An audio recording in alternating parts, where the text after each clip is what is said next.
بسم اللہ الرحمن الرحیم۔ یا ایھا الانسان ما غرک بربک الکریم۔ اے لوگو، اللہ پوچھتا ہے کس چیز نے تمہیں روکے رکھا؟ وہ کون سی چیز ہے جو ہماری بارگاہ میں آنے سے، ہمارے پاس آنے سے، ہماری عبادت کرنے سے، ہماری بندگی کرنے سے روک رہی ہے؟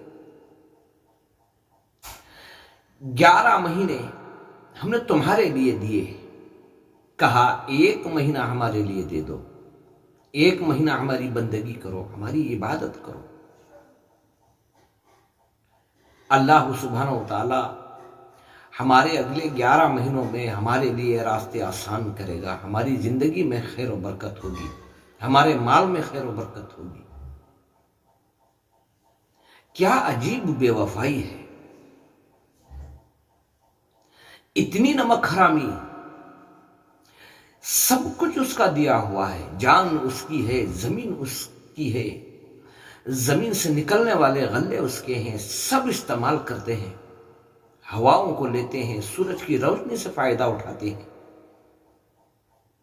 وہی مالک کہتا ہے کہ 1 مہینہ میری عبادت کرو، 1 مہینہ میرے لیے دے دو، ہم تمہارے 11 مہینوں کو پاک کر دیں گے۔ کیا یہ بھی نہیں ہو سکتا؟ بہت سارے مسلمان اتنے بڑے بابرکت مہینے میں بھی نہ روزوں کا اہتمام ہے، نہ مسجدوں کی طرف رخ ہے۔ کس کا نقصان کر رہے ہیں؟ اپنا خود کا نقصان کر رہے ہیں۔ نکلو غفلت سے باہر، یہ غفلت ہمیں آگے بہت بہت بڑا نقصان کھڑا کر دے گی۔ کیوں؟ کون ذمہ دار ہے؟ کیا علم والوں کو نظر نہیں آ رہا ہے کہ بھئی بہت سارے مسلمان جو ہیں وہ مسجدوں سے دور ہیں؟ کیا ہوگا؟ شاید کہ دوبارہ اٹھائے جانے پر یقین نہ ہونے کی وجہ سے اتنی بڑی نافرمانی ہے۔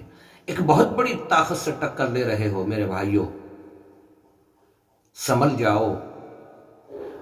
آدھا رمضان گزر چکا ہے، دوسرا عشرہ ختم ہونے پر ہے میرے بھائیوں۔ کچھ تو کر لو، کچھ تو اللہ سے مانگ لو، معافیاں مانگ لو۔ اللہ بڑا کریم ہے، بڑا رحم کرنے والا ہے۔ دعائیں کرو کہ اللہ سبحانہ و تعالی ہمیں اس دنیا میں جو آئے ہیں اس کا مقصد ہمیں سمجھ میں آ جائے۔